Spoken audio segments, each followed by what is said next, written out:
আয়োজিত আজকের এই গণসমাবেশে সম্মানিত প্রধান অতিথি, ইসলামী আন্দোলন বাংলাদেশ যশোর জেলা শাখার সংগ্রামী সভাপতি জনাব আলহাজ মিয়া মোহাম্মদ আব্দুল হালিম সাহেব, প্রধান আলোচক আলহাজ মুফতি ফুরকান আহমদ কাসেমি সাহেব সহ বিশেষ অতিথি সহ ইউনিয়নের দায়িত্বশীল বৃন্দ,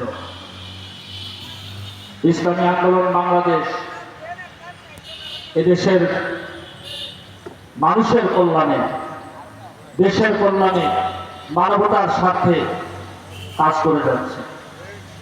আমরা ইতিপূর্বে দেখেছি এদেশের যখনই ক্রান্তিকাল চলে আসে সর্বপ্রথম মাঠে ইসলামী আন্দোলন বাংলাদেশ তথা পীর সাহেব চরমনাইকে দেখতে পাই। কথা ঠিক না বেঠে? ইতিপূর্বে আমরা এই শান্তিপূর্ণ দেশে বিভিন্ন সময়ে বিভিন্ন জনের ক্ষমতা দেখেছি। আমরা আওয়ামী লীগ দেখেছি, আমরা বিএনপি দেখেছি, জাতীয় পার্টি দেখেছি। আসলে নাম যদিও ভিন্ন, বাস্তবতার এবং কাজের দিক থেকে এদের কোনো ভিন্নতা নাই। এই জন্য পীর সাহেব চরমনাই স্লোগান তুলেছেন, no Awami League, no BNP, Islam is the best. কথা বল ঠিক না ঠিক? আমরা ইতিপূর্বে দেখতে পেয়েছি দিনের ভোট রাতে হয়ে যায়। ইতিপূর্বে আমরা কি দেখতে পেয়েছি? মানুষ ঘরে শুয়ে আছে, তার নিরাপত্তা নাই। রাস্তাঘাটে যে কোনো জায়গায় মানুষ বাড়ি থেকে বের হলে আর তার নিরাপত্তা থাকে না, নিশ্চয়তা থাকে না সে বাড়ি ফেরবে কিনা। জুলুম নির্যাতন করে এদেশের আলেমদেরকে দমানোর চেষ্টা করেছে। নিরপরাধ মানুষের কল্যাণকামী ইসলামের স্বার্থে যে সকল আলেমরা কাজ করেছেন, আমরা দেখেছি তাদেরকে বছরের পর বছর জেলখানায় অবরুদ্ধ করে রাখা হয়েছে। অথচ চোর, চিটার, বাটপার, মাদক ব্যবসায়ী, সন্ত্রাসী তারা বুক খুলে রাস্তায় ঘুরে বেড়ায়। আমরা এমন বাংলাদেশ চাইনি। এদেশের মানুষ রক্ত দিয়েছে, মা বোনদের ইজ্জত হরণ করা হয়েছে।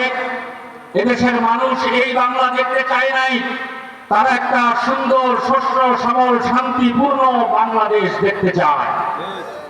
সুতরাং যদি সুন্দর শস্য শ্যামল শান্তিপূর্ণ বাংলাদেশ দেখতে হয়, তাহলে ইসলামী আন্দোলন বাংলাদেশের কোনো বিকল্প নাই। কথা বল ঠিক না ঠিক?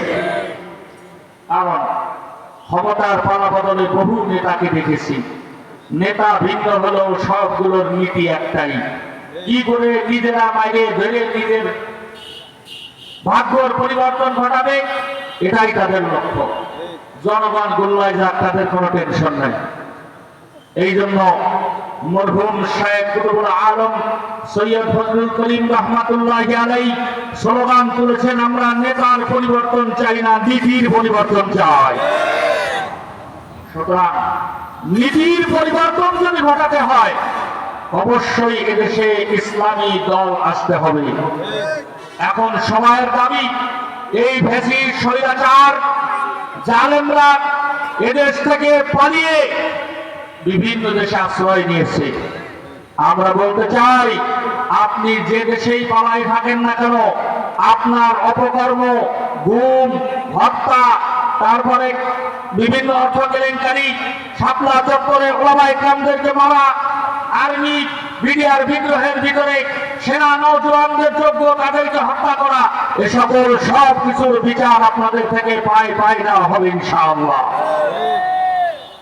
এখনই সময়, আসেন ইসলামের সুশীতল ছায়াতলে আমরা ঐক্যবদ্ধ হয়ে এই দেশটাকে সুখী, সমৃদ্ধি, সুন্দর একটা বাংলাদেশ গড়ব।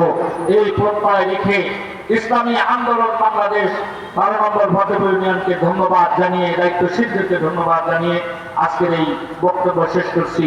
ওমা আলাইনা ইল্লাল বালাগ। আসসালামু আলাইকুম ওয়া রাহমাতুল্লাহ।